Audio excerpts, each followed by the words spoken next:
The autumn wind howled through the Montana territory like a wounded animal, carrying with it the bite of early frost and the promise of a harsh winter to come.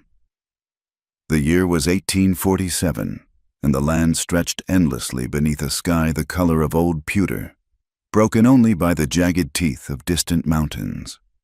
Abigail Thornfield stood on the porch of her cabin, watching the sun sink behind those peaks, painting the clouds in shades of copper and blood. 6 months had passed since they'd lowered Samuel into the hard ground behind the barn. 6 months of wrestling with ornery cattle, mending fences that seemed to break faster than she could fix them, and lying awake at night listening to the wolves howl in the darkness.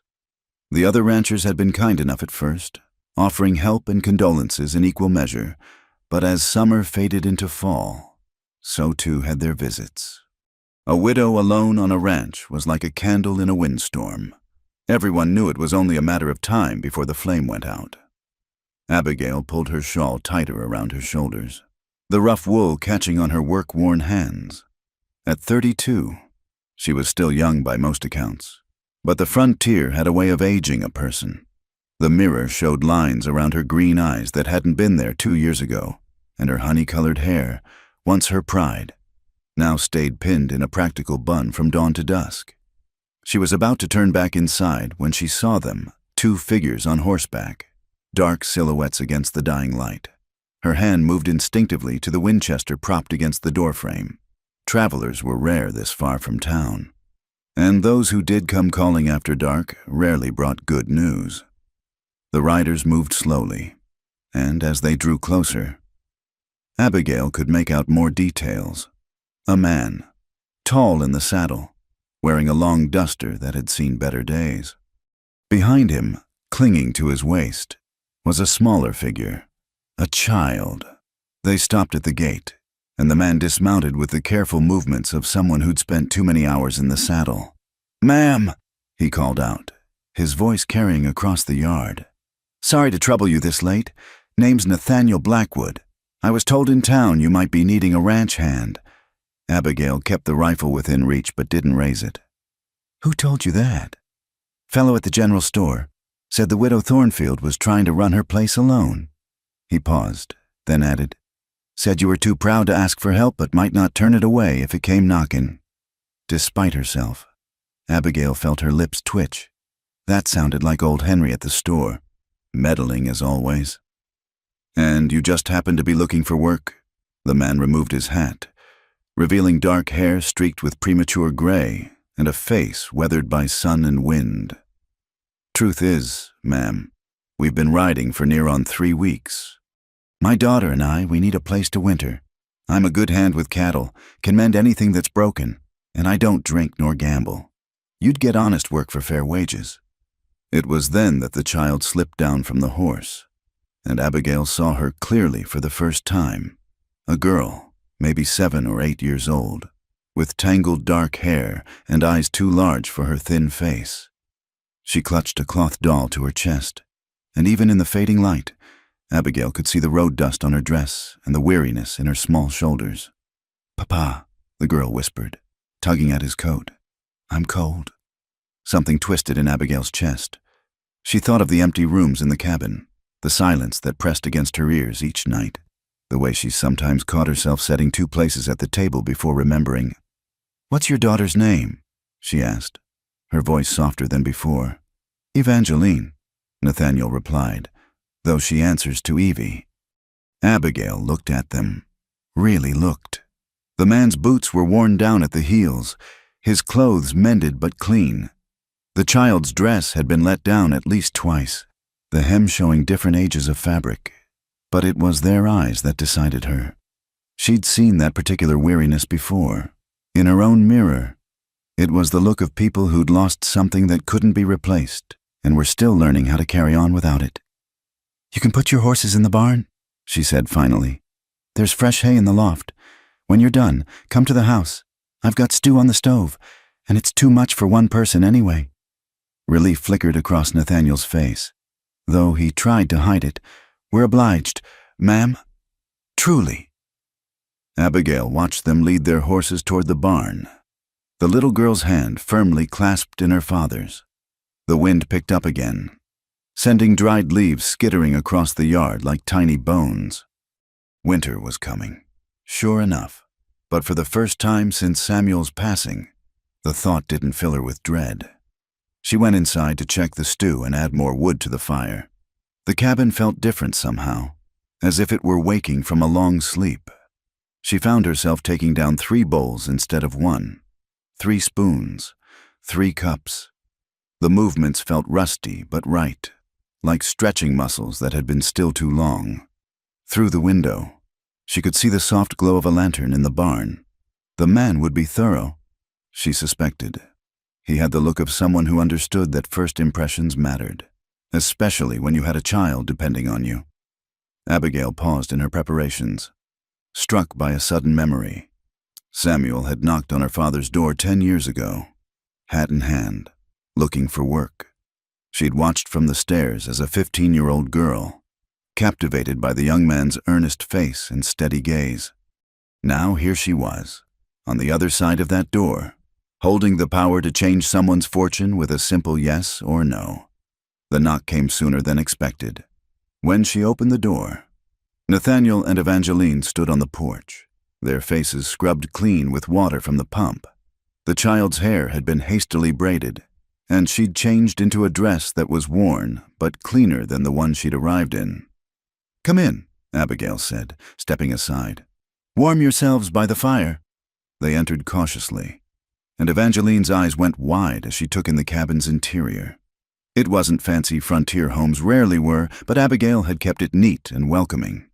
Quilts made by her mother hung on the walls, and Samuel's books still lined the shelf he'd built their first winter together. "It's pretty," Evangeline whispered, then looked up at her father as if afraid she'd spoken out of turn. "It's all right," Abigail assured her. "And thank you. Would you like to help me set the table?" The child nodded eagerly, carefully placing the cloth doll on a chair before following Abigail to the cupboard. Her small hands shook slightly as she carried the bowls, treating them like precious things. Over supper, the cabin filled with something it had been missing: conversation. Nathaniel ate with the careful appreciation of someone who'd gone hungry before, while Evangeline struggled to keep her eyes open between bites. "How long since her mother?" Abigail asked quietly, nodding toward the drowsing child. 4 months, Nathaniel replied, his voice rough. "Fever took her. We had a small place in Wyoming, but after—" He trailed off, then straightened. "Well, sometimes staying put hurts worse than moving on." Abigail understood that truth in her bones. "And you've been traveling since then?" "Working where we could. Harvest season helped some, but most folks don't want to take on a hand with a child in tow." He glanced at his daughter, and his weathered face softened. "Can't say I blame them, but I couldn't leave her with strangers. Not after everything." The fire crackled in the hearth, sending shadows dancing across the walls. Outside, something howled. Wolf or wind. It was hard to tell. Evangeline stirred, whimpering softly, and without thinking, Abigail reached over to smooth the child's hair.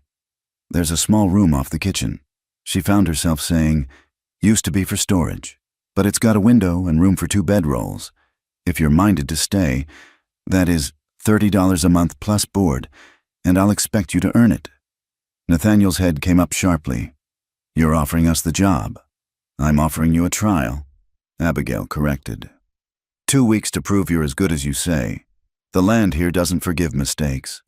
Mr. Blackwood, I've got 300 head of cattle, 20 horses, and winter breathing down our necks. I need someone who can work hard and smart both." "You'll get it," he said simply. "You have my word." They shook hands across the table, his calluses matching hers. It was a frontier contract, sealed with nothing but honor and necessity. Evangeline had fallen fully asleep now, her head pillowed on her arms, the cloth doll trapped beneath her cheek. "Let me," Nathaniel said, starting to rise, but Abigail waved him back. "Finish your coffee. I'll show her to the room." She lifted the child carefully, surprised by how light she was. Evangeline stirred but didn't wake. her arms coming up automatically to wrap around Abigail's neck. The trust in that simple gesture made something crack inside Abigail's chest, like ice breaking on a frozen stream. The storage room had been cleaned that very morning, as if she'd somehow known. She laid Evangeline on the old feather mattress and pulled a quilt over her small form. In the lamplight, the child looked even younger, all sharp angles and hollow places that spoke of too many missed meals. When she returned to the main room, Nathaniel was standing by the fire, staring into the flames. "I'm grateful, Mrs. Thornfield." "More than you know." "Abigail," she corrected. "And save your gratitude until you see what needs doing. This place has been fighting me every step since—" She stopped, swallowed. "Well, every step." He turned to face her, and she saw understanding in his eyes. "How long for you? 6 months? Gets easier," he said quietly. "Not easy, but easier." They stood there for a moment, two people carved hollow by loss, finding an unexpected kinship in their shared grief. Then Nathaniel cleared his throat and stepped back. "I'll turn in, if that's all right. Like to get an early start tomorrow." "Sunup," Abigail agreed. "I'll have breakfast ready by 5. He touched his hat brim and disappeared into the small room. Abigail heard him moving quietly, settling his daughter more comfortably, speaking to her in low, gentle tones, though she likely couldn't hear.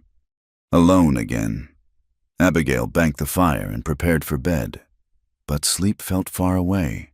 Instead, she stood by her window, looking out at the barn, the corrals, the endless sweep of land that had once felt like a promise and now felt like a burden. Tomorrow would tell whether she'd made a wise choice or a foolish one. But tonight, for the first time in months, the cabin didn't echo with emptiness. Somewhere in the darkness, a child slept safely, and a father kept watch. It wasn't her family, might never be. But it was life, stubborn and persistent, refusing to be driven away by grief or hardship. The wind had died down, and stars began to show through the breaking clouds. Abigail touched the glass briefly, thinking of Samuel, wondering what he'd make of her decision. Then she turned away and made ready for bed. Tomorrow would come soon enough, bringing with it all the challenges of keeping a ranch alive in unforgiving country. But tonight, she wasn't facing it alone. The smell of coffee and frying bacon pulled Nathaniel from sleep before dawn. For a moment, he lay still, disoriented by the unfamiliar ceiling and the soft breathing of his daughter beside him. Then memory returned. The widow's kindness, the warm meal, the promise of work. He rose carefully, not wanting to wake Evangeline, and pulled on his boots. In the main room, Abigail was already at the stove, her movements efficient and practiced. She'd changed into a work dress and apron, her hair neatly pinned. The table was set for 3. "Morning," she said without turning. "Coffee's ready. Breakfast will be another few minutes." Nathaniel poured himself a cup, savoring the warmth. Real coffee had been a luxury these past months. "I can start on chores while you finish. Eat first. You'll need it." She glanced back at him. "Your daughter still sleeping. Like a stone. First real bed she's had in weeks." Abigail nodded and returned to her cooking. They worked in companionable silence until Evangeline appeared in the doorway, clutching her doll and rubbing sleep from her eyes. "Papa. Right here, sunshine."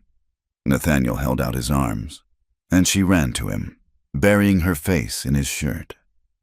"You hungry?" She nodded against his chest, then peeked shyly at Abigail. In the morning light, the child looked even more fragile than she had the night before, her dress hanging loose on her thin frame. "Good morning, Evangeline," Abigail said gently. "Would you like some milk with your breakfast?" The girl's eyes widened. "Real milk? Fresh from the cow this morning?" Evangeline looked up at her father as if seeking permission for such luxury. At his nod, she whispered, "Yes, please, ma'am." They sat down to a breakfast of bacon, biscuits, and fried eggs. Nathaniel noticed how Abigail watched Evangeline eat, a soft concern in her eyes when the child carefully hoarded half her biscuit in her pocket. "There's plenty more," Abigail said quietly. You don't need to save it." Evangeline flushed and looked down. "Mama always said not to waste." "Your mama was right. But there's a difference between not wasting and going hungry. In this house, you eat until you're full." After breakfast, Nathaniel prepared to start work, but Evangeline clung to his hand. "Where are you going, Papa?" "Just outside to help Mrs. Thornfield with the ranch. You'll be able to see me from the window." "Can't I come?" Nathaniel hesitated, but Abigail spoke up. "The hen house needs checking for eggs. Think you could help me with that while your papa tends the horses?" Evangeline bit her lip, clearly torn between staying close to her father and the novelty of gathering eggs. Curiosity won. "I could help," she offered tentatively. As they stepped outside into the crisp morning air, Nathaniel got his first real look at the ranch in daylight. The main buildings were sound, but everywhere he saw signs of deferred maintenance: fence posts leaning, gates hanging crooked, equipment in need of repair. A ranch this size was too much for one person, especially with winter approaching. "I'll start with the corral fence," he told Abigail. "That corner section won't last another storm." She studied him for a moment, as if taking his measure anew. "Tools are in the barn. You'll find what you need." They separated, Abigail leading Evangeline toward the hen house while Nathaniel headed for the barn. He could hear his daughter's delighted gasp when the first hen yielded a warm egg. The work was hard but satisfying. As the sun climbed higher, Nathaniel lost himself in the rhythm of it, measuring, cutting, hammering. His hands remembered this dance, even after months of wandering. From time to time, he glanced toward the house, catching glimpses of Evangeline following Abigail like a small shadow. Near midday, they converged at the water pump. Evangeline's dress was dusty, but her face glowed with excitement. "Papa, I collected 12 whole eggs, and Mrs. Abigail showed me how to scatter corn for the chickens, and there's a cat in the barn with kittens. Sounds like you've been busy." He ruffled her hair, his heart lifting at her enthusiasm. It had been too long since he'd seen her truly smile. "The gray tabby had her litter 2 weeks ago," Abigail explained. 5 kittens, all healthy. "Can I see them again after lunch?" Evangeline asked hopefully. "If your father says it's all right." Nathaniel nodded, grateful for the distraction. Keeping Evangeline occupied while he worked had been one of his constant worries on the road.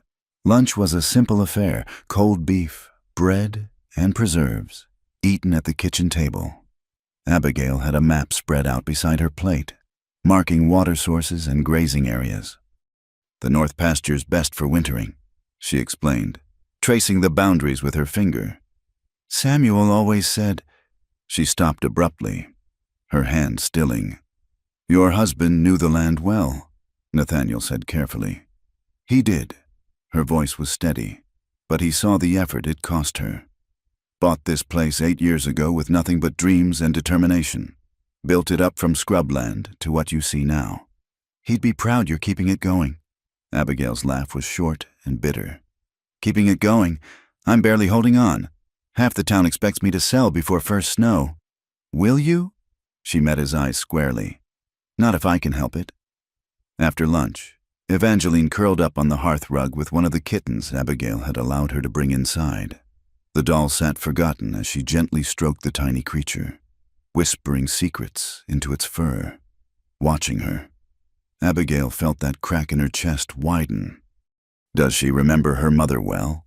Nathaniel paused in cleaning his tools. Some days more than others. The doll was Martha's. Made it for Evie's 4th birthday. He smiled sadly. She talks to it sometimes. Tells it things she can't tell me. Children need their secrets. That they do. He was quiet for a moment. Your husband. Were there children? No. The word came out harder than she intended. We tried for years, but the land doesn't give up its gifts easily out here. I'm sorry. Don't be. Can't mourn what never was. But her eyes lingered on Evangeline, betraying the lie in her words. The afternoon brought new challenges. While checking the barn, Nathaniel discovered several boards rotting in the hayloft floor. dangerous for anyone who didn't know to avoid them. The chicken coop door barely hung on its hinges, and the tool handles were loose, neglected since spring. He made a mental list as he worked, prioritizing what needed immediate attention versus what could wait. By evening, he'd repaired the worst of the corral fence and rehung the coop door. His shoulders ached pleasantly, the kind of tiredness that came from honest work. Supper was a livelier affair than breakfast. Evangeline chattered about her day, the kittens, the chickens, the pretty blue curtains in the kitchen window. She'd lost some of her initial shyness, addressing Abigail directly now instead of hiding behind her father. "Mrs. Abigail, do you know any stories? What kind of stories? Mama used to tell me about princes and castles." Her face fell slightly. "But I can't remember them all anymore." Abigail considered. "I don't know many castle stories, but my grandmother used to tell me about the old days, when the frontier was even wilder than now. Would you like to hear about the time she faced down a bear with nothing but a rolling pin?" Evangeline's eyes went round. "Really? Really?" She was making pies for a church social when this big black bear came sniffing around her kitchen. As Abigail spun the tale, Nathaniel watched the two of them across the table. His daughter hung on every word, gasping at the dangerous parts and giggling when Abigail described his grandmother chasing the bear with flour-covered hands. It was the most animated he'd seen Evangeline since Martha's death. When the story ended, Evangeline yawned hugely. "That was better than castles. Time for bed. Sunshine." Nathaniel said, "Will you tell another story tomorrow, Mrs. Abigail?" "If you'd like." As Nathaniel carried his drowsy daughter to their room, he heard her murmur, "She's nice, Papa, not mean like Mrs. Henderson at the boarding house." "No," he agreed softly. "She's not." When he returned to help with the dishes, Abigail waved him off. "You've done enough today. Besides, we need to discuss tomorrow's work." They sat by the fire, and she outlined the immediate needs: bringing the cattle down from summer pasture, checking the winter feed supply, reinforcing the barn before the first heavy snow. "It's a lot," she admitted. "Maybe too much." "It's manageable," Nathaniel countered. "But you'll need more than one hand come spring. This place could support a full crew." "Could have," she corrected. "When Samuel was alive, we had plans." She shook her head. "Doesn't matter now.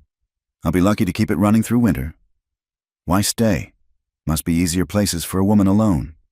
Abigail stared into the fire. "You ever build something with your own hands? Mr. Blackwood, pour your sweat and blood and dreams into every fence post, every acre." "I have."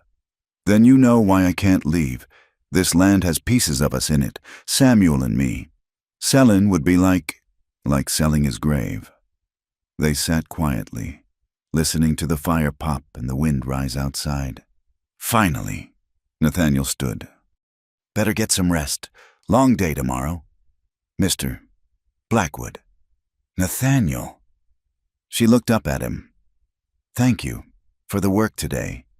But also, it was good to hear laughter in this house again. Thank you for giving us the chance." As he prepared for bed, Nathaniel reflected on the day.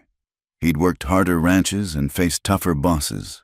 But something about this place, these two souls nursing their private griefs while building something together, felt different, fragile and precious, like the first green shoots after a hard winter. In her bed, Evangeline stirred. "Papa?" "Yes, sunshine. Do you think Mama can see us from heaven?" His throat tightened. "I'm sure she can." "Good. I want her to know we found a nice place, with kittens and stories and everything." "I think she knows." Evangeline settled back into sleep, one small hand reaching out to touch her father's arm, as if reassuring herself he was still there. Nathaniel lay awake longer, listening to the unfamiliar sounds of the house settling, the distant howl of coyotes, the whisper of wind through the cottonwoods. Through the thin wall, he could hear Abigail moving about, banking the fire, checking the locks, the sounds of someone ending their day alone, as they had too many nights before. But tonight was different.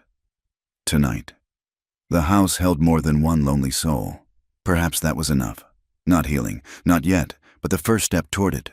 Tomorrow would bring its own challenges, but for now, they were safe, fed, and sheltered.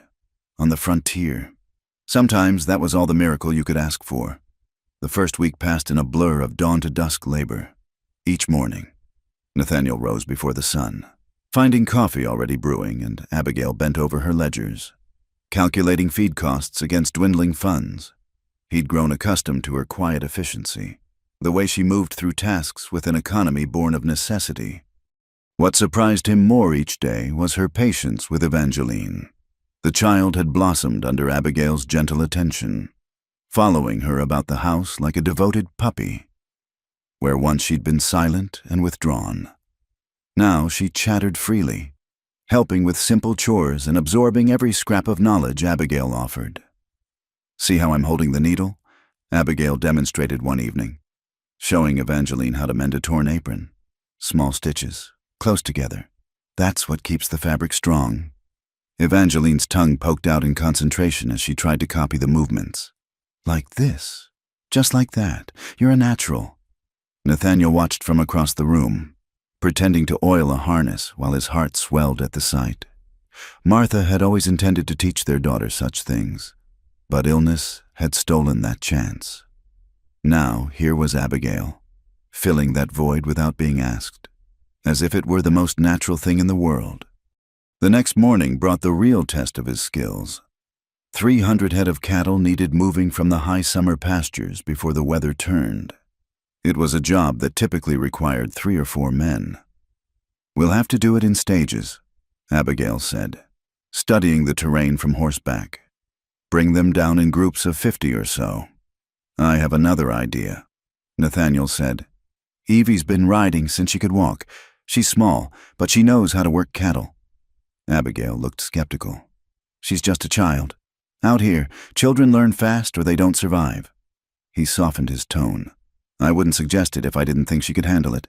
She needs to feel useful, not just tag along." After a long moment, Abigail nodded. "If you think it's safe." When they told Evangeline, her face lit up like Christmas morning. "Really, Papa? I can help with the real work?" "Real work means real responsibility," he warned. "You listen to everything Mrs. Abigail and I say, understand?" "Yes, Papa." They saddled 3 horses, Abigail finding an old youth saddle in the barn that fit Evangeline perfectly. As they rode out, Nathaniel felt a familiar rhythm return to his bones, the creak of leather, the sway of his mount. The vast sky stretched overhead.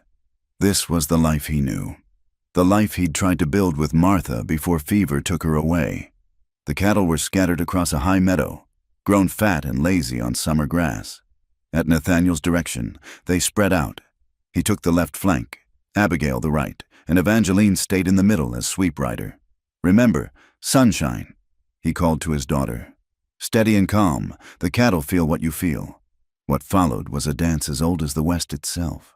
They moved slowly at first, letting the cattle get used to their presence. Then, with subtle pressure, they began guiding the herd down slope. Evangeline proved her worth quickly, anticipating which animals might break from the group and moving to block them before they could scatter. "She's got good instincts," Abigail commented when they paused to rest the horses. "Her mother's gift," Nathaniel said. "Martha could gentle the wildest horse just by talking to it." They worked through the day, bringing down group after group. By late afternoon, they'd moved over half the herd to the lower pastures. Evangeline had grown quieter as the hours passed, but she never complained, never asked to stop. "That's enough for today," Abigail finally declared. "We'll get the rest tomorrow." As they rode back, Nathaniel noticed his daughter swaying slightly in her saddle. Without a word, he moved his horse closer, ready to catch her if needed.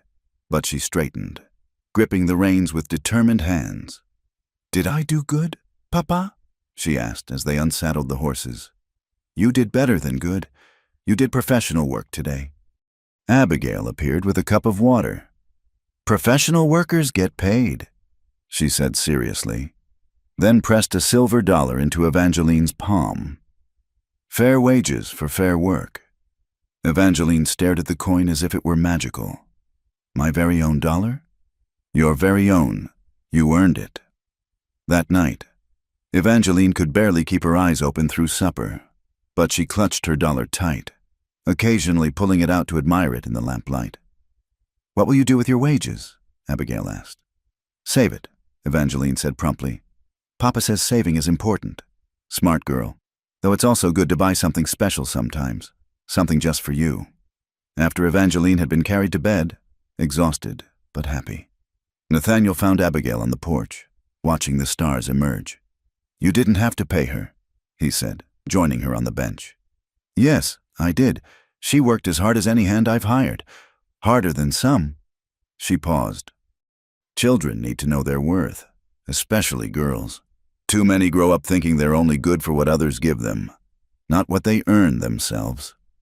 Speaking from experience, my father was a good man, but old-fashioned. Thought teaching me to read was enough education for any woman. Her smile was rueful. Samuel had to teach me numbers and accounting after we married. Said a rancher's wife needed to know the business as well as any man. Sounds like he was ahead of his time. He was ahead of mine, that's certain. She pulled her shawl closer. I fought him on it at first. Thought he was criticizing my father's judgment. Took me time to realize he was trying to make sure I'd never be helpless. Good man. The best. The words came out fierce, protective, then softer. Though he'd have liked your daughter. Always said the ranch needed children's laughter. They sat in comfortable silence, watching bats dart through the darkness. Inside, Nathaniel could see the warm glow of the fire through the window, the home-like comfort of it. How quickly they'd fallen into rhythms together, work and meals, stories and quiet evenings, like a family. Almost, though he didn't dare name it such. The next days brought more of the same. They finished moving the cattle, Evangeline growing more confident with each passing hour. She'd taken to wearing her dollar on a string around her neck, tucked safe beneath her dress but touched often, as if to reassure herself it was real. One afternoon, while Nathaniel repaired harnesses in the barn, he heard laughter from the house, real and delighted laughter from both Abigail and his daughter. He paused in his work, letting the sound wash over him. When was the last time he'd heard Evangeline laugh like that? Not since before Martha took sick. Surely, he found them in the kitchen, flour dusting every surface and both their faces. Papa, Evangeline cried, we're making bread. Real bread, not hardtack. I can see that, he said, taking in the chaos. Looks like the flour's winning. Bread is a battle, Abigail said solemnly, a streak of flour across her cheek. Sometimes you win, sometimes the dough does. They showed him how to knead properly. Evangeline's small hands working alongside Abigail's stronger ones. The kitchen filled with warmth and the yeasty smell of rising dough. And for a moment, Nathaniel forgot about loss and wandering and the uncertain future. There was only this, his daughter's joy, Abigail's patient teaching, the simple pleasure of creating something nurturing with their own hands. That evening, as they ate the still warm bread with butter and honey, Evangeline declared it the best she'd ever tasted. Because we made it together, she said matter-of-factly. Things are always better when you make them with people you... She stopped, suddenly shy, glancing between her father and Abigail. With people you care about, Abigail finished gently. Yes, they are. Later, as Nathaniel tucked his daughter into bed, she asked, Papa, are we staying here forever? The question he'd been dreading. I don't know. Sunshine. We're here for now, and that's what matters. I want to stay, she said firmly. Mrs. Abigail needs us, and we need her too, don't we? From the mouths of babes, Nathaniel thought. Sleep now. Tomorrow's another big day. But Evangeline wasn't finished. Papa, do you think Mama would like Mrs. Abigail? His throat tightened. I think she would. Very much. Good. Because I like her too. She doesn't try to be Mama, but she's teaching me things Mama would have wanted me to know. She yawned. That's good, isn't it? That's very good. Sunshine. As he returned to the main room, he found Abigail mending one of Evangeline's dresses, adding length to the hem with careful stitches. She's growing, she said without looking up. Children do that, even when times are hard. Abigail. He stopped, unsure what he wanted to say. Thank you seemed insufficient. The past week had shown him something he'd thought lost forever, the possibility of home, of belonging somewhere again. She looked up then, seeming to read his struggle. I know, she said simply. I feel it too. What do we do about it? We take each day as it comes. Winter's bearing down, and there's work to be done. The rest. She returned to her sewing. The rest will sort itself out or it won't. Practical words, but her hands trembled slightly on the fabric. Nathaniel understood. They were both walking wounded, careful of hoping for too much too soon. But something was building between the three of them, fragile as first ice but growing stronger each day. I'll bring in more firewood, he said, needing action to calm his thoughts. Outside, the stars sprawled across the sky in wild abundance. He could hear the cattle lowing in the near pasture, horses shifting in the barn. His daughter slept safe and warm, her belly full, learning and growing under a good woman's care. He had work that mattered, wages fairly earned, and the respect of someone he'd come to admire more each day. It wasn't the life he'd planned with Martha, but it was a life nonetheless, and for the first time since her death, that felt like enough. When he returned with the wood, Abigail had set aside the mending and was writing in her ledger. She looked up as he entered, and something passed between them. Not a promise, not yet, but an acknowledgement of possibility. Nathaniel, she said, and he realized it was the first time she'd used his given name without the formal Mr. attached. I'm glad you knocked on my door that night. So am I, he replied, meaning it with every fiber of his being. So am I. The morning Pike Morrison arrived started like any other. Frost silvered the grass, and Nathaniel was already in the barn, mucking stalls while Evangeline scattered feed for the chickens. Abigail had just stepped onto the porch with her coffee when she spotted the riders approaching. 3 men, moving with the deliberate pace of those who wanted to be seen coming. Nathaniel, she called, keeping her voice steady despite the unease crawling up her spine.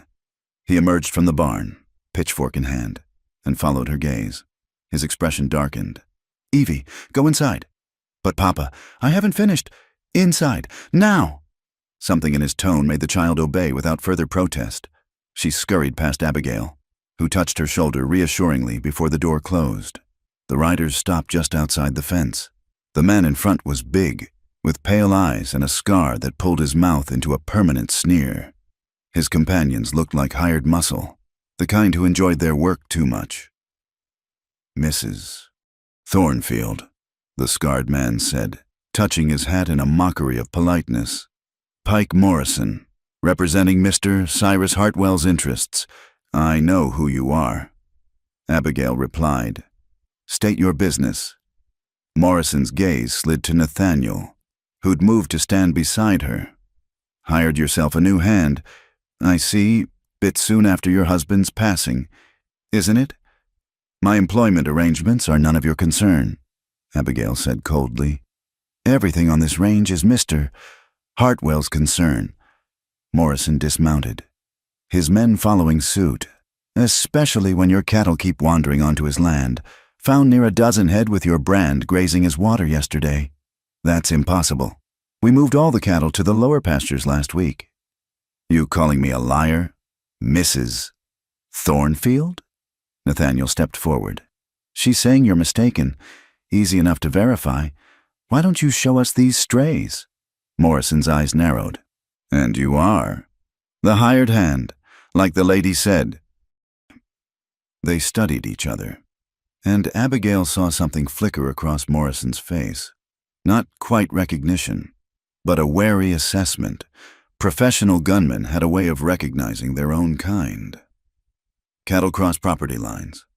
Nathaniel continued calmly. It happens. We'll ride out today.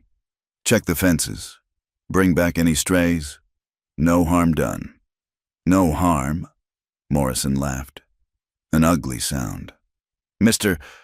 Hartwell's patience is wearing thin. This is the third time this year. He's thinking maybe Mrs. Thornfield can't manage a ranch this size. Thinking maybe she'd be better off selling to someone who can... I'm not selling, Abigail said firmly. Not yet. Morrison's smile was all teeth. But winter's coming. Accidents happen. Cattle die. Barns burn. Terrible dangerous. Ranching alone. The threat hung in the air like smoke. Nathaniel's hand had drifted closer to his hip, though he wore no gun. That sounds like a threat, Mr. Morrison, Abigail said. Just observing the hazards of frontier life. Ma'am, Mr. Hartwell would hate to see anything happen to such a vulnerable operation. His gaze lingered on the house, where Evangeline's face appeared briefly at the window. Especially with a child about, dangerous country for little ones. Nathaniel went very still. When he spoke, his voice had dropped to something soft and lethal. You're right, it is dangerous country. Men disappear out here all the time, fall off their horses in the dark, get lost in snowstorms. Sometimes they threaten the wrong people and just vanish. Morrison's hand moved toward his gun, but stopped when Nathaniel smiled. Course, you're just here about cattle, neighborly concern. We appreciate that. Nathaniel's tone had returned to pleasant, but his eyes remained cold. Tell Mr. Hartwell we'll check our fences today. Any strays will be returned promptly. For a long moment, nobody moved. Then Morrison stepped back, something like respect flickering in his pale eyes. See that they are... Mr. Hartwell's generosity has limits. They mounted and rode off. But Morrison turned back once, his gaze finding Nathaniel. You look familiar, friend. We met before. Doubt it. I'm just a drifter working for wages. Funny, you don't sit a horse like a drifter. Morrison wheeled his mount around. Be seeing you. After they'd gone, Abigail realized she was shaking.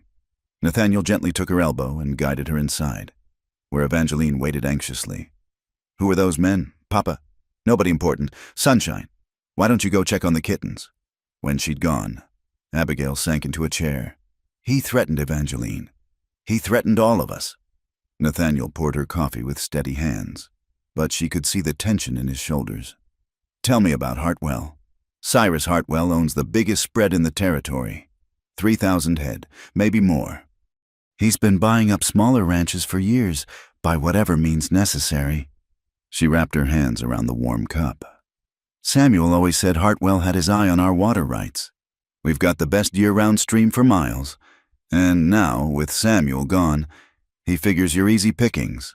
I've had offers, generous ones, or so they seemed. When I refused, she gestured toward the door.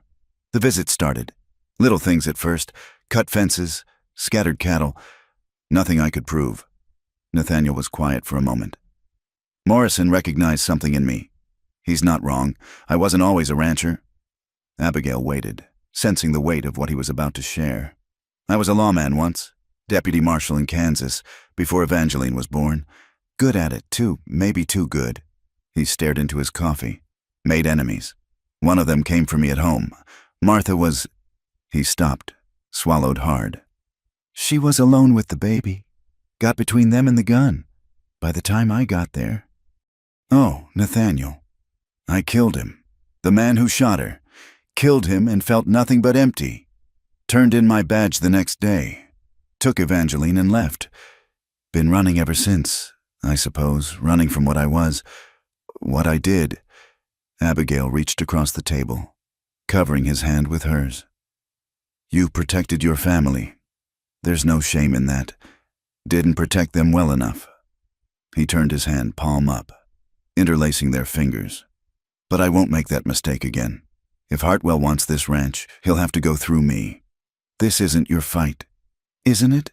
He squeezed her hand gently. Evie hasn't smiled in months before we came here. She's learning, growing, being a child again. You did that. You gave her back something I couldn't. You think I'll let anyone threaten that? They sat in silence, hands clasped across the table. Finally, Abigail spoke. What do we do? First, we check those fences like I promised. Then we prepare. Hartwell's type doesn't give up easy, but they're also careful. He'll probe for weakness before he commits to real violence. Nathaniel's smile was grim. Lucky for us. I know how men like him think. They spent the day riding the property lines. As Nathaniel suspected, the fences were intact. No sign of tampering. But they found tracks. Horsemen who'd driven a small group of cattle across the boundary, then back again, leaving just enough evidence to support Morrison's claim. Clever, Nathaniel admitted. Make it look like negligence on our part. Samuel always said Hartwell was patient as a spider. They repaired a few weak spots in the fence, more to show they'd taken the complaint seriously than from real need. As they worked, Nathaniel found himself watching Abigail, the competent way she handled tools and horse alike. She'd grown into this life, shaped by its demands but not broken by them. That evening, as Evangeline played with the kittens in the barn, Nathaniel cleaned his rifle and the old Colt he'd found in the barn, still in working order. Abigail watched from the doorway. "I hate this," she said quietly. "The fear, the waiting for something bad to happen. Samuel tried to shield me from it, but I always knew it was there. It's the way of things out here. The strong take from the weak, unless the weak get smart or lucky or both." "Which are we?" He looked up at her, backlit by the setting sun. "We're not weak, not anymore." That night, Nathaniel moved his bedroll to the main room, positioning himself between the door and the hallway leading to the bedrooms. If trouble came calling, it would find him first. Evangeline, sensing the tension despite their efforts to hide it, was reluctant to go to bed. "Papa, are the bad men coming back?" "Maybe, but you don't need to worry about that." "Why not?" He smoothed her hair back from her face. "Because that's my job. Your job is to sleep tight and have good dreams." "Will you protect Mrs. Abigail too?" "I'll protect everyone in this house." She considered this. "Good, because I think she's our family now." "Isn't she?" Nathaniel's throat tightened. From the hallway, he heard Abigail's quick intake of breath. "What makes you say that? Sunshine?" "She takes care of us. We take care of her. That's what families do." Evangeline yawned. "Mama would understand. She always said hearts got bigger with more people to love, not smaller." After she'd fallen asleep, Nathaniel found Abigail standing by the window, tears tracking silent down her cheeks. "She's right, you know," Abigail whispered. "Somewhere between that first night and now, you both became essential." "Abigail, no. Let me say this. I've been so afraid of dishonoring Samuel's memory by moving on, but I think he'd hate seeing me alone more than anything else. He always said I had too much love for just one person anyway." Nathaniel crossed to her, cupping her face gently, thumbing away the tears. "We're a matched set, you and I, both trying to figure out how to live again after loss. Maybe we can figure it out together. Even with Hartwell and his threats? Especially with that. Nothing worth having comes easy out here." She leaned into his touch. "Promise me something. Whatever happens, we protect Evangeline first. She's innocent in all this.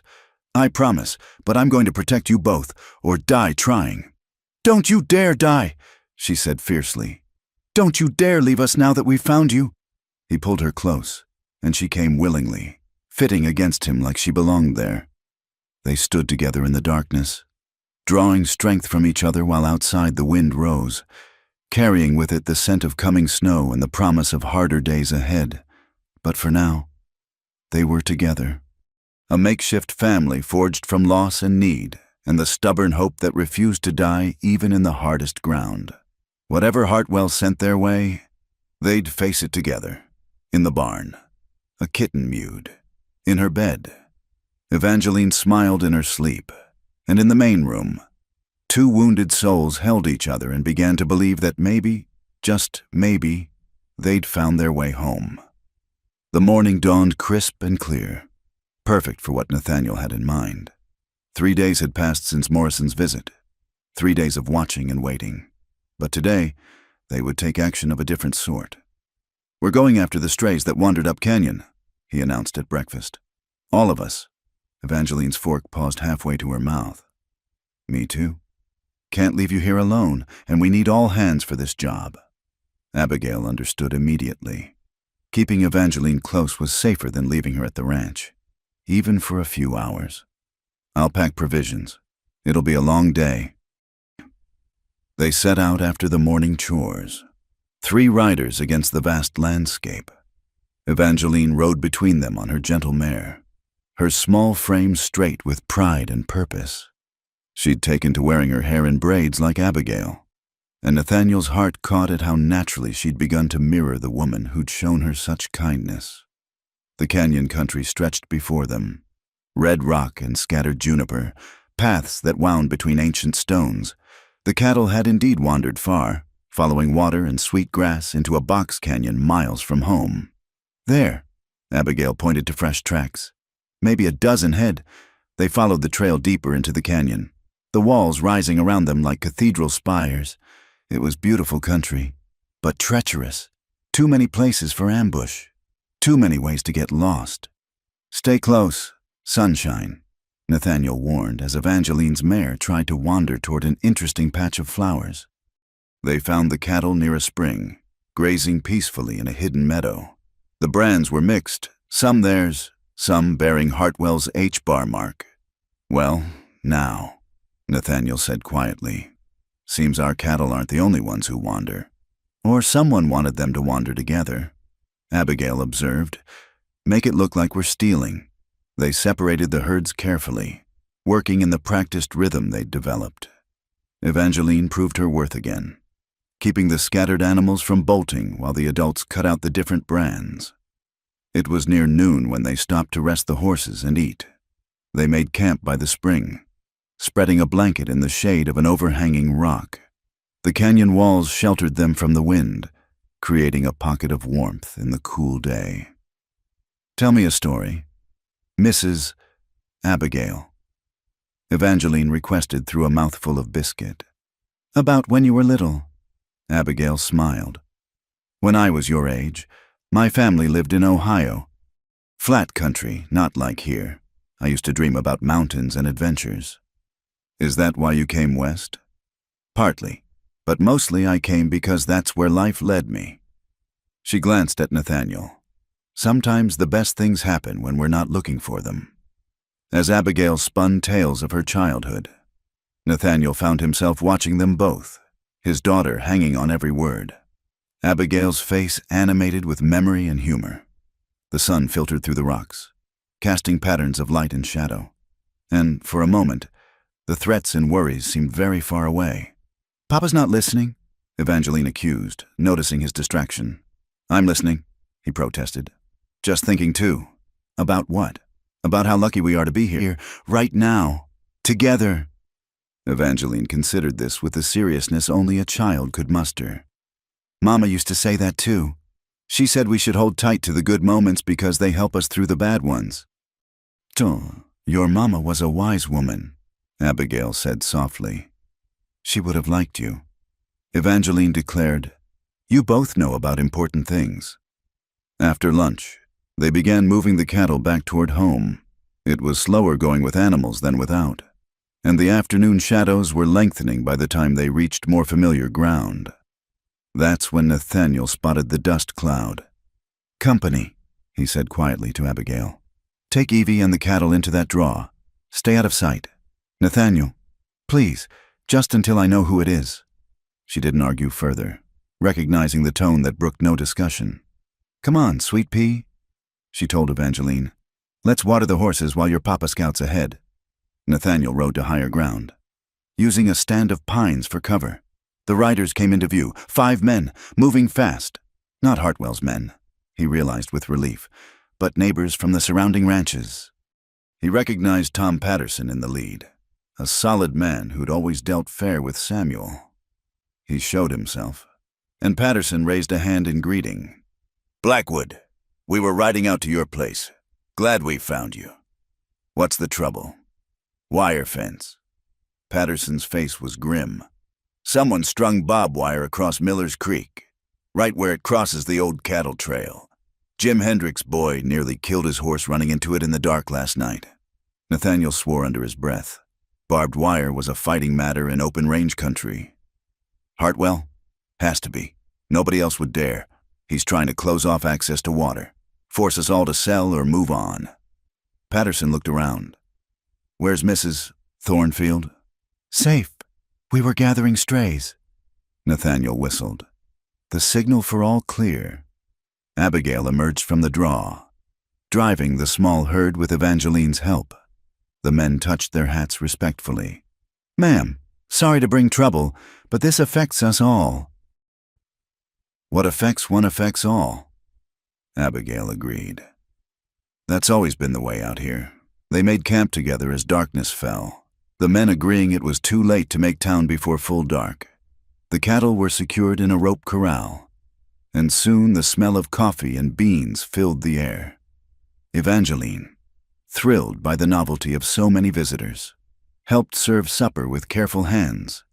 The men, rough as they were, showed remarkable gentleness with the child, accepting their portions with grave thanks and complimenting her on her serving skills. Your girl's a natural rancher, Patterson told Nathaniel. Saw her working those cattle earlier. Reminded me of my own daughter at that age. Around the campfire, they discussed the wire fence problem. It was more than just Hartwell's usual harassment. It was a declaration of war against the open-range tradition. We could cut it, one man suggested. Done it before when folks got too grabby. Well, and have the law on us. Another countered. Hartwell's probably counting on that. What we need, Nathaniel said slowly, is to make it more trouble than it's worth. Hartwell's a businessman. Hit his pocket, and he'll think twice. How? Unity. We work together, share resources, support each other. Make it clear that pushing one of us means fighting all of us. He looked around the fire. How many small ranchers between here and town? Maybe 15, 20 if you count the real small operations. That's enough to make a statement. Organize, pool resources for supplies, so Hartwell can't squeeze anyone out through the merchants he controls. Share water rights legally, with proper documentation. Make it impossible for him to pick us off one by one. Patterson nodded slowly. Could work, but it'll take trust. Not everyone gets along out here. They'll get along better than they'll like being forced off their land, Abigail said firmly. Samuel always said the small ranchers needed to band together. Maybe it's time. The talk went on late into the night. Evangeline fell asleep against Abigail's shoulder, and Nathaniel watched as she adjusted the child more comfortably, covering her with a blanket without waking her. The gesture was so naturally maternal, it made his chest tight. You've done well for yourself, Blackwood, Patterson observed quietly. The widow Thornfield is a fine woman, and your girl clearly adores her. We're not, that is, I work for her. Patterson's smile was knowing. Sure you do. And I'm the Queen of England. He grew serious. Don't wait too long, friend. Good things don't last out here without someone fighting to keep them. One by one, the men rolled into their blankets, leaving Nathaniel on watch. Abigail stayed up with him, Evangeline still sleeping against her. We should move her to her bedroll, he said softly. Let her be. She's comfortable. Abigail stroked the child's hair absently. She was brave today. You've raised her well. I've just tried to keep her alive and safe. You've taught her how to live. They sat quietly, listening to the night sounds, the distant yip of coyotes, the rustle of wind through grass, the occasional stamp and blow from the horses. The fire burned low, casting dancing shadows on the canyon walls. What you said about unity, Abigail murmured. It could work, but Hartwell won't take it lying down. No, he won't. Things will likely get worse before they get better. I'm not afraid. Not anymore. She looked at him across the dying fire. Having something worth fighting for makes all the difference. Yes, he agreed, his eyes never leaving hers. It does. Evangeline stirred, mumbling something about angels and horses. Abigail soothed her back to sleep with gentle touches and whispered reassurances, watching them. Nathaniel felt that now familiar ache of possibility, of a future he'd thought lost forever. In the morning, they'd return to the ranch and begin organizing the resistance to Hartwell's ambitions. There would be danger and hardship, no doubt. But tonight, under the vast canopy of stars, with his daughter safe in Abigail's arms and good men ready to stand together, Nathaniel allowed himself to hope. The fire crackled, sending sparks spiraling upward like prayers. Somewhere in the darkness, a night bird called, and its mate answered. The sound echoed off the canyon walls, a reminder that even in the wildest places, no one had to be alone. Should wake Patterson for his watch, Nathaniel said eventually. In a minute, Abigail replied, her hand still gentle on Evangeline's hair. Let's just be here for another minute. So they sat together in the firelight, a makeshift family bound by loss and hope and the fierce determination to protect what they'd found in each other. Tomorrow would bring its challenges. But tonight, they had this, the warmth of the fire, the safety of numbers, and the quiet certainty that whatever came next, they'd face it together. The smell of smoke woke Nathaniel from a dead sleep. For a moment, he lay still, trying to place the scent, not the comfortable smell of a hearth fire, but something sharper. Wrong. Then he heard it, the terrified bellowing of cattle and the crackle of burning wood. Fire! He was on his feet, pulling on his boots. Abigail, the barn's on fire! She emerged from her room already dressed, her face pale but determined. Evangeline. I'll get her. You start on the water buckets. But Evangeline was already up, clutching her doll, eyes wide with fear. Papa, what's happening? Stay with Mrs. Abigail. Sunshine. Do exactly what she says. He grabbed his coat and rifle. No matter what, you stay with her. Outside, the night was alive with orange light. The barn's west wall was engulfed, flames licking hungrily at the dry wood. The horses screamed in terror, and Nathaniel could hear the cattle in the nearby corral pressing against the fences, desperate to escape. The horses first! Abigail shouted over the roar. She'd already started a bucket line from the pump, though they both knew it was futile against a fire this size. Nathaniel plunged into the smoke-filled barn. The heat hit him like a physical blow, but he pushed forward. Throwing open stall doors, the horses needed no encouragement. They bolted for safety the moment they were free. He counted as they ran. 1, 2, 3. Where was the fourth?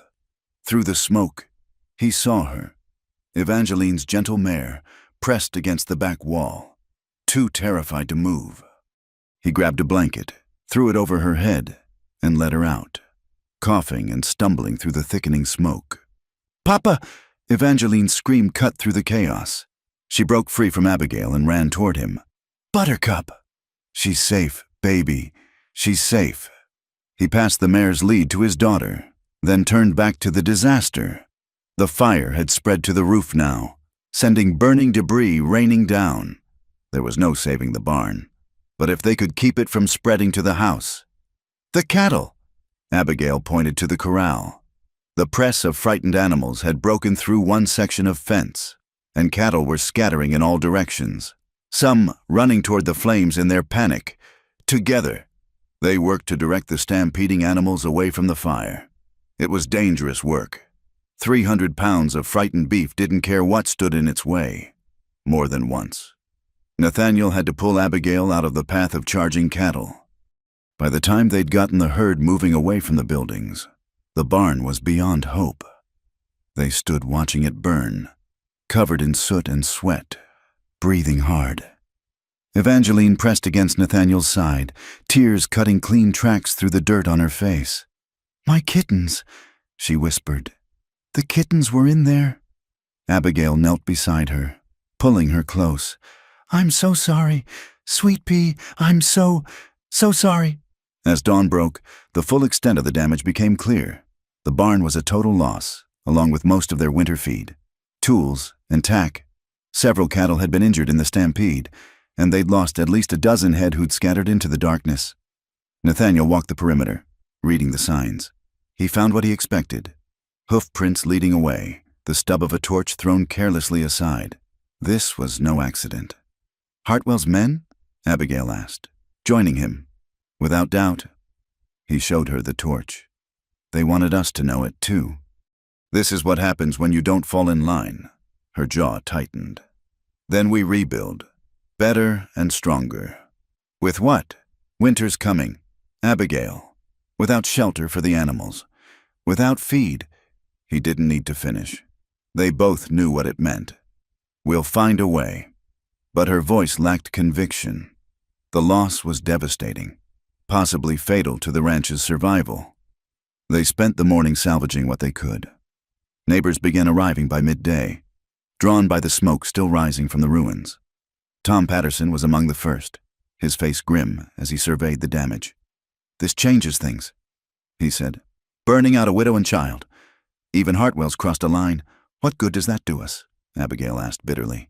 "My barn's still ash, my cattle still scattered."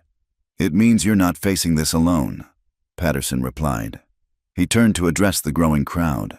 "If they'll burn out the Thornfield place, none of us are safe.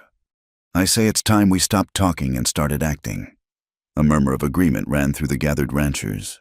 These were people who'd faced drought and blizzards. Indians and outlaws. They understood survival meant standing together. "My boys and I will help round up your scattered cattle," one man offered. "I've got extra feed stored," another added. "Not enough for the whole winter, but it'll help." "We can raise a new barn," Patterson declared. "All of us together. Make it clear to Hartwell that burning one of us out just makes the rest stronger." Abigail's eyes filled with tears, the first she'd shed since the fire. Thank you, all of you." As the men organized search parties for the cattle, Nathaniel noticed Evangeline sitting alone by the ruins, still clutching her doll. He sat beside her, pulling her onto his lap. "I know it hurts. Sunshine. Losing the kittens." "It's not fair," she said, her small voice fierce. "They were just babies. They never hurt anyone." "No, it's not fair. Bad people sometimes hurt innocent things to make a point. Will they come back? Will they burn our house too?" Nathaniel's arms tightened around her. "Not if I can help it. You can't stay awake forever. Papa, even you need to sleep sometimes." The simple truth of it hit him hard. She was right. One man couldn't protect them indefinitely. But maybe one man didn't have to. That evening, as the sun set over the blackened ruins, something remarkable happened. Wagons began arriving from neighboring ranches, loaded with lumber and supplies. Women brought food.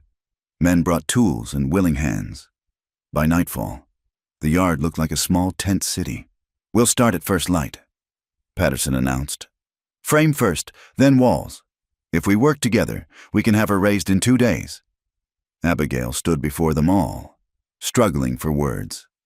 "I don't know how to thank you all." "No thanks needed," an older woman said firmly. "Today it's your barn. Tomorrow it could be any of ours. That's how we survive out here, together or not at all." As the gathering settled in for the night, Nathaniel found himself on watch again. But this time, he wasn't alone. Men took shifts, keeping guard while others slept. The message to Hartwell was clear. The small ranchers would no longer be picked off one by one. Abigail joined him by the dying fire, bringing coffee. "I've never seen anything like this. All these people coming together. It's what Samuel would have wanted, what he was working toward." She was quiet for a moment. "He would have liked you, respected what you're doing here. I'm just trying to keep us safe." "No, it's more than that. You've given them hope, shown them they can fight back." She paused, then added softly, "You've given me hope too." Before he could respond, a shout went up from one of the watchers. Riders approaching. Nathaniel was on his feet instantly, rifle ready. But as they came into the firelight, he saw they weren't Hartwell's men. It was Marshal Brennan from town, accompanied by 2 deputies. The lawman's weathered face was unreadable as he surveyed the scene. The burned barn, the assembled ranchers, the armed guards. "Mrs. Thornfield," he touched his hat. "Heard you had some trouble. Our barn was burned. Marshal, deliberately." "That's a serious accusation. You have proof?" Nathaniel stepped forward. Torch stubs, track leading away. Pretty clear what happened. Brennan studied him. You're the new hand, Blackwood, isn't it? Heard you used to wear a badge yourself. Used to. Now I just work cattle. The marshal dismounted, his deputies following suit. Well, I'll need to investigate. Can't have folks taking the law into their own hands. Burning property. Goes both ways. That rule. The implied warning was clear. Stay within the law, or face the consequences. But there was something else in Brennan's manner. A careful neutrality that suggested he wasn't entirely in Hartwell's pocket. We're just rebuilding a barn. Marshal, Patterson said. Nothing illegal about neighbors helping neighbors. No, nothing illegal about that. Brennan walked through the crowd, making his presence known. Just remember, all of you, I'll enforce the law equally. That means no vigilante justice, no matter how righteous you feel. Are we clear? A chorus of agreement rose from the assembled ranchers. They understood the game. Stay legal. Give Brennan no excuse to act against them. As the marshal prepared to leave, he paused near Nathaniel. Heard you were good with a gun, back in Kansas. I was good at keeping the peace, Nathaniel corrected. Still am. See that you remember the peace part. Brennan's voice dropped. Hartwell's got deep pockets and a long reach, but he's not the only power in this territory. Push comes to shove. The law has to mean something, or we're all just animals. After the marshal left, the mood was subdued but determined. The battle lines were drawn now, clear for all to see. Tomorrow they'd raise a barn, not just to replace what was lost, but as a statement of defiance. Evangeline had finally fallen asleep in Abigail's bed, worn out by fear and grief. Nathaniel checked on her, smoothing her hair gently. In sleep. She looked even younger, more vulnerable. We'll protect her, Abigail said from the doorway. All of us will. She's already lost so much. If anything happened to her, nothing will, not while I draw breath. The fierceness in her voice surprised them both. She's become like my own. Nathaniel, I hope that doesn't overstep. He turned to her, seeing the uncertainty in her eyes. You could never overstep. You've given her what I couldn't, a mother's love. I see it every day, in 1,000 small ways. And you've given me purpose again, a reason to fight for this place beyond mere stubbornness. She stepped closer. Whatever comes next, we face it as a family, the three of us. He kissed her then, soft and certain. A promise sealed not with words, but with the simple pressure of lips and the sharing of breath. When they parted, her eyes were bright with unshed tears. We'll rebuild, she whispered. The barn, the herd, all of it. And Hartwell will learn that some things can't be burned away. Outside, the guards kept watch, and the assembled neighbors slept under stars, ready to rise with the dawn and build something stronger from the ashes. The war for the range had begun in earnest, but for the first time, the small ranchers had hope, and in the house, a makeshift family held close to each other, drawing strength from their bond and the knowledge that tomorrow they would not stand alone. The new barn stood proud against the evening sky, its fresh-cut timber glowing golden in the last light. It had taken 3 days of communal effort, but the structure was even finer than the original. As the helpers departed, each family promised to keep watch on certain nights, creating a network of protection across the valley. 2 weeks passed in relative quiet. The cattle were recovered, the winter feed secured, and life settled into watchful routine. But Nathaniel knew it couldn't last. Hartwell had been too quiet, and in his experience, dangerous men were never more deadly than when they were planning. The trap came on a moonless night in late October. Nathaniel woke to the sound of horses, too many and moving too carefully to be friendly.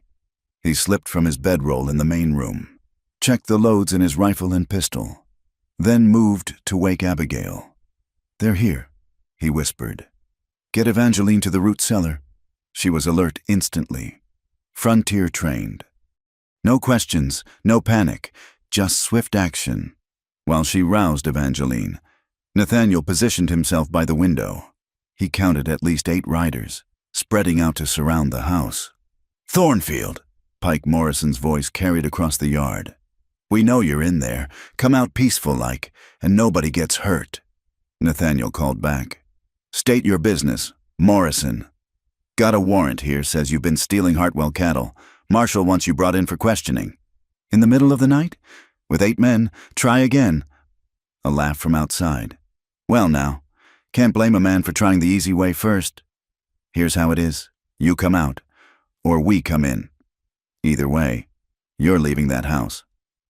Abigail appeared at his shoulder. "Evangeline's safe. What's the plan?" "They want me, not you. I go out, draw them off." "Absolutely not." Her voice was steel. "We stand together." Before he could argue, new sounds reached them. More horses, coming fast. Morrison's men heard it too, shifting restlessly. Then Tom Patterson's voice boomed across the yard. "Evening, Pike. Bit late for a social call, isn't it?" Nathaniel peered out to see at least a dozen riders, neighbors who'd responded to some prearranged signal. Marshal Brennan was with them, his badge glinting in the lamplight. "This is legal business, Patterson." Morrison growled. "No concern of yours." "See, that's where you're wrong." Patterson replied easily. "Mrs. Thornfield's our neighbor. That makes it our concern. Now, I believe the marshal here wants a word about that warrant you mentioned." Brennan urged his horse forward. "Like to see that paper. Pike, don't have it on me. It's back in town. Funny thing, that, since I'm the only one who can issue warrants in this jurisdiction, and I don't recall signing any." The marshal's voice hardened. "Seems to me you're trespassing on private property, making threats, disturbing the peace. That's jail time. Pike." The tension stretched taut. Morrison's men looked to their leader, hands drifting toward weapons. The neighbors matched their movements. One wrong move would turn the yard into a battleground. "Mr. Hartwell won't like this," Morrison said finally. "Mr. Hartwell can take it up with the law."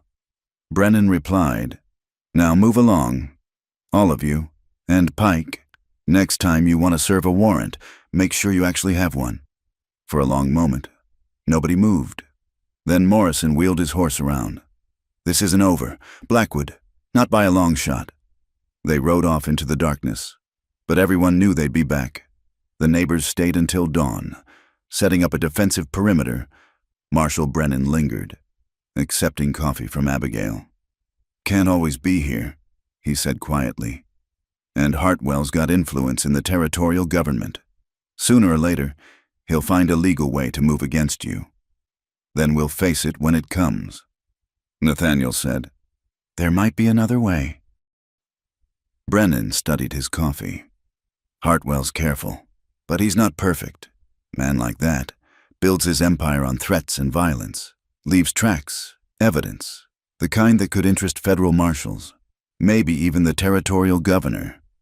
Abigail leaned forward. "What kind of evidence?" "The kind that needs collecting by someone who knows how. Someone with experience in such matters." His eyes met Nathaniel's meaningfully. "I'm just a ranch hand." "Sure you are. And I'm just a small-town sheriff who doesn't notice when 8 armed men try to kidnap a citizen." Brennan stood. "Think about it, Blackwood. Sometimes the best way to end a war is to win it quick and legal." After he left, Nathaniel found Abigail watching him with knowing eyes. "He's right. We can't just react forever. It's dangerous. If I start investigating Hartwell actively, more dangerous than waiting for the next attack? At least this way, we're taking the fight to him." Evangeline appeared in the doorway, hair mussed from sleep. "Are the bad men gone?" "For now, sunshine." Nathaniel lifted her into his arms. "But Mrs. Abigail and I were just discussing how to make sure they don't come back." "Good," she said firmly, "because I don't want to hide in the cellar anymore. It's dark and smells like turnips." Despite everything, they laughed. Trust a child to cut through to the heart of things. Over the next days, they developed their plan. Using his old lawman contacts, Nathaniel began gathering information about Hartwell's operations. Patterson and the other ranchers provided cover, creating distractions and alibis when needed. The breakthrough came from an unexpected source. Jake Martinez, a former Hartwell employee, approached them at the general store. He was nervous, constantly checking over his shoulder. "Heard you're standing up to the old man," he said quietly. "About time someone did." "Why tell us?" Abigail asked. "Because he had my brother killed. Said it was a riding accident. But I know better." Miguel was about to testify about Hartwell's land fraud schemes. He pulled out a worn notebook. Miguel kept records, dates, names, amounts, how Hartwell would force out small holders, then file false claims on their land. Nathaniel examined the notebook. It was damning, if it could be verified. "Why didn't you take this to the law before? You think Morrison's the only one on Hartwell's payroll, but Marshal Brennan, he's different, and now with all you folks standing together." Martinez shrugged. "Maybe now someone will listen." They arranged to meet Martinez again in 2 nights to get more details, but when the time came, he didn't show. They found his body the next morning, at the bottom of Widow's Canyon. Another accident. He knew the risk. Nathaniel said grimly. "Died trying to do right. Then we can't let it be for nothing." Abigail replied. The notebook, hidden in Abigail's flower bin, became the center of their investigation. Nathaniel verified entries, tracked down witnesses, built a case that would stand up in court, all while maintaining the pretense of simple ranch work. The attack, when it came, was swift and brutal. Nathaniel was in the barn when he heard Evangeline scream. He ran for the house to find Pike Morrison holding his daughter, a knife pressed to her throat. 2 men held Abigail between them. "Evening, Blackwood," Morrison said pleasantly. "Now, here's what's going to happen. You're going to get that notebook and any other evidence you've collected. Then you're all going to take a little ride." "Let them go," Nathaniel said, his voice deadly calm. "Your issue is with me. See, that's where you're wrong. You all know too much now." Morrison's grip tightened on Evangeline, who whimpered. "The notebook, now." Nathaniel's mind raced, calculating angles and odds. Then he heard it. Horses approaching fast. But Morrison heard it too.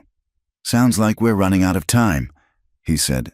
"The notebook, or I start cutting." "It's in the house, kitchen cupboard, behind the dishes." "Get it," Morrison ordered one of his men. The rider returned quickly with the notebook. Morrison flipped through it, satisfied. "Good. Now we—" The barn door exploded inward. Tom Patterson and Marshal Brennan burst in, guns drawn, followed by a dozen armed neighbors. In the confusion, Nathaniel moved. He struck like lightning, his fist connecting with Morrison's knife hand. The blade went flying as Evangeline twisted free, running to Abigail. Morrison went for his gun, but Nathaniel was faster. The 2 men grappled, crashing into the wall. Morrison was bigger, but Nathaniel fought with the fury of a father protecting his family. They rolled across the floor, each trying to gain advantage. A shot rang out. Morrison jerked, his eyes widening in surprise. He looked down at the spreading red stain on his shirt, then at Nathaniel, who held the smoking pistol. You shot me," Morrison gasped. "You threatened my daughter," Nathaniel replied coldly. Morrison fell to his knees, then forward. He was dead before he hit the ground. The barn erupted in shouting and movement. Morrison's men, seeing their leader fall and facing overwhelming odds, threw down their weapons. Marshal Brennan took charge, arresting the survivors. "Self-defense," he declared loudly. "Everyone here saw it. Man was holding a knife to a child's throat." But there was more drama to come. One of Morrison's men, seeking leniency, began talking. It was all Hartwell's doing, the burnings, the threats. Even Martinez Hartwell ordered it all. "Will you testify to that?" Brennan asked. The man nodded frantically. "Just keep me alive long enough to do it." Nathaniel knelt beside Evangeline and Abigail, gathering them close. They were shaking but unharmed. "It's over," he whispered. "You're safe now." Is he dead?" Evangeline asked, not looking at Morrison's body. "Yes," Sunshine, he can't hurt anyone anymore." "Good," she said fiercely, then burst into tears. As the marshal's men cleaned up the scene, Brennan approached Nathaniel. "That notebook Martinez died for. We'll need it for evidence. It's all yours." Nathaniel handed it over. "Enough there to put Hartwell away. With witness testimony? More than enough. Federal marshals will be very interested in this." Brennan paused. "You did good. Blackwood, your lawman instincts saved lives today. I'm no lawman, just a rancher protecting his family." Brennan smiled. "If you say so, but if you ever want that badge back—" "Thanks, but no. I've found where I belong." As the sun set over the ranch, painting the sky in shades of victory and relief, the three of them stood together. The immediate threat was over. Hartwell would face justice, his empire of fear crumbling. The small ranchers had won their freedom to live and work in peace. "What happens now?" Abigail asked. "Now?" Nathaniel pulled them closer. "Now we live. We raise cattle and children. We build something good on this land." "Together?" Evangeline asked hopefully. "Together," he confirmed, meeting Abigail's eyes over their daughter's head. Because that's what she was now, their daughter. Just as surely as they were a family. The war was over. The healing could begin.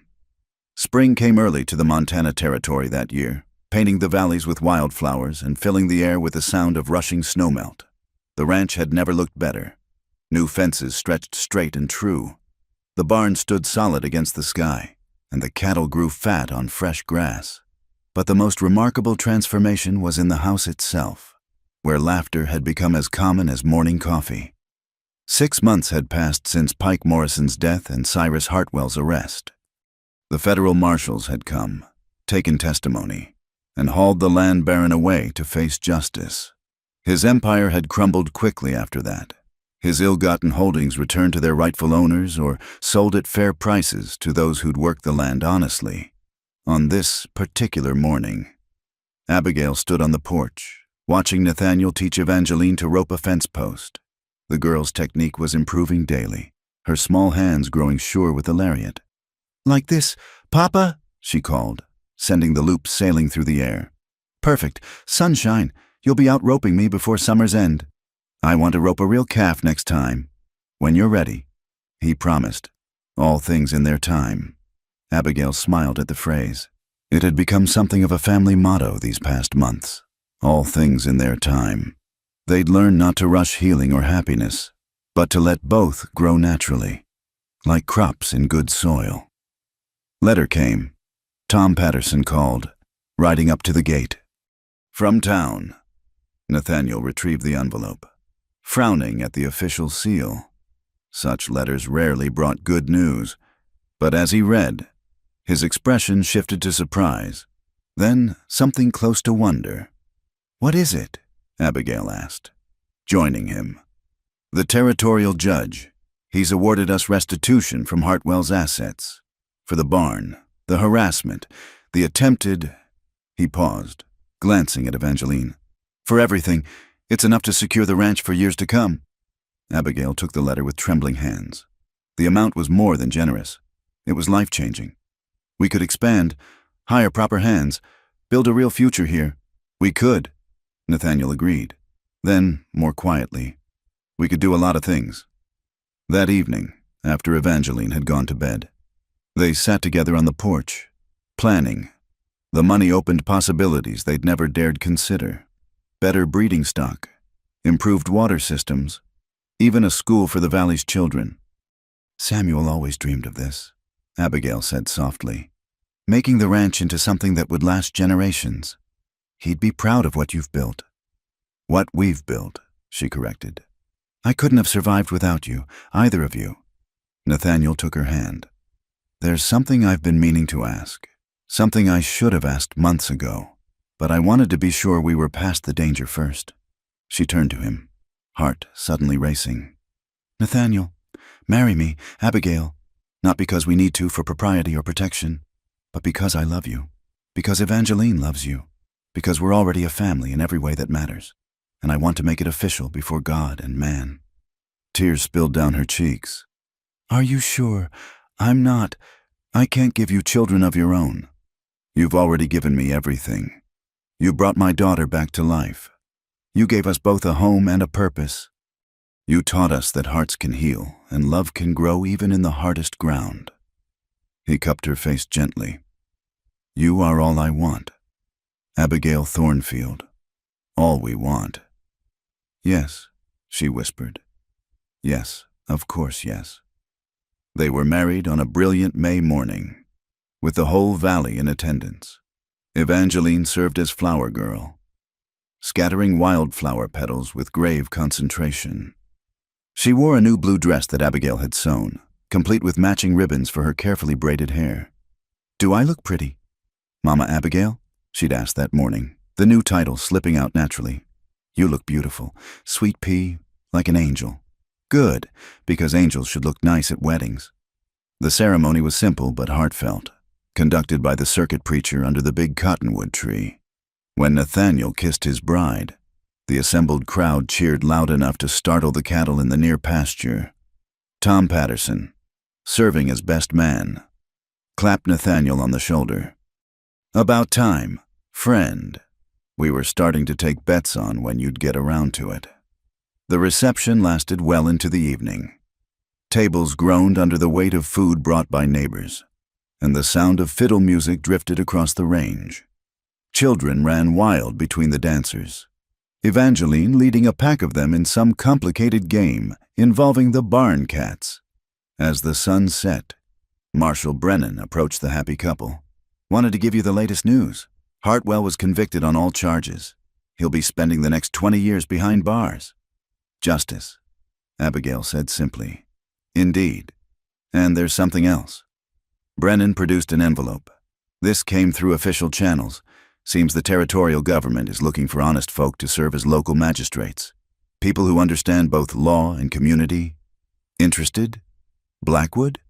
Nathaniel looked at his new wife, then at Evangeline, who'd run up to show them a captured firefly. "Thanks, Marshal, but no. I've got everything I need right here. Let someone else wear the badge. I'm content being a rancher and family man." Brennan smiled. "Fair enough. Offer stands if you change your mind." As the celebration continued around them, the new family found a quiet moment together. Evangeline sat between them on the porch steps, drowsy from the day's excitement. "Are we a real family now?" she asked sleepily. "We've been a real family for a while now," Nathaniel told her. "Today just made it official." "Good, because I told the other kids that Mama Abigail was my real mama now. And Billy Stevens said that wasn't true unless there was a wedding." She yawned. "Now I can tell him he was wrong." Abigail hugged her close. "You can tell him whatever you like, as long as it's true and kind. I'll just tell him I have the best parents in the whole territory. That's true, isn't it?" "The truest thing I know," Nathaniel agreed. As the stars emerged overhead, the party gradually wound down. Neighbors headed home with promises to help with the summer roundup. Children were carried sleeping to wagons, and the newlyweds were left with the quiet satisfaction of a day well lived. Over the following years, the Blackwood Ranch prospered. They hired good men, expanded their holdings honestly, and became pillars of the growing community. Evangeline grew tall and strong, as comfortable in the saddle as her father and as wise in the ways of home as her mother. She never forgot her birth mother, keeping Martha's picture on her dresser and her memory in her heart. But Abigail was Mama in every way that mattered, the one who taught her to read and write, to bake bread and mend clothes, to be strong and kind and true. More children came to the ranch, though not in the way anyone expected. Orphans and strays, kids who needed a safe place and loving hands. The Blackwoods took them in, one by one, until the house rang with the chaos of a large family. Each child was chosen and cherished, proof that families were made by love, not just blood. "Remember when it was just the three of us?" Nathaniel asked one evening, watching their expanded brood chase fireflies in the yard. "I remember being lonely," Abigail replied. "I remember thinking I'd never be whole again. And now I can barely remember to count them all for supper." She leaned into his embrace. Samuel was right. This land needed children's laughter. It just took a while to find the right children. And the right time, Nathaniel added. All things in their time. As full dark settled over the ranch, they called the children in for bed. There was the usual cheerful chaos of washing faces and finding nightclothes, of stories demanded and songs requested. Evangeline, now 13 and helpful, assisted with the younger ones, her patience seemingly endless. "You'll make a good mother someday," Abigail told her as they tucked in the last child. "I learned from the best," Evangeline replied simply, later, as Nathaniel and Abigail sat on their porch, the same porch where he'd first knocked on that cold autumn night. They reflected on the journey that had brought them here. "Did you ever think, when you opened that door, that this is where we'd end up?" he asked. "I thought I was just hiring a ranch hand for the winter," she admitted. "I never imagined I was opening the door to a whole new life." "Regrets?" "Not a one. You? Only that it took so long to find you." They sat in comfortable silence, listening to the night sounds of their thriving ranch. Somewhere in the darkness, a calf called for its mother. The barn cats hunted mice in the hay, and upstairs, their children slept safe and loved, dreaming whatever dreams children dream when they know they're home. "I love you, Mrs. Blackwood," Nathaniel said, as he did every night. "And I love you, Mr. Blackwood," she replied, as she always would. The moon rose over the Montana mountains, silver light painting the land they'd fought to save and the home they'd built together. It hadn't been the life either of them had planned, but it was the life they'd been given, and they'd made it beautiful. From sorrow had come joy, from loneliness, family. From a desperate knock on a widow's door had come a love story as enduring as the land itself. And in the morning, there would be coffee and breakfast, chores and laughter, work and rest. All the simple blessings of a life well lived. But for now, they sat together in the darkness, two souls who'd found their way home to each other, grateful for second chances and the courage to say yes when love came knocking. All things in their time. And their time was now, and always, and forever enough. Thank you so much for listening to this Wild West love story. I hope you enjoyed following Abigail, Nathaniel, and little Evangeline on their journey from loneliness to love, from strangers to family. Where are you listening to this story from? Please comment below and let's connect. Don't forget to subscribe to the From Wild West channel and share your thoughts about this tale of courage, hope, and second chances on the frontier. Your support means everything, and I'd love to hear what touched your heart in this story.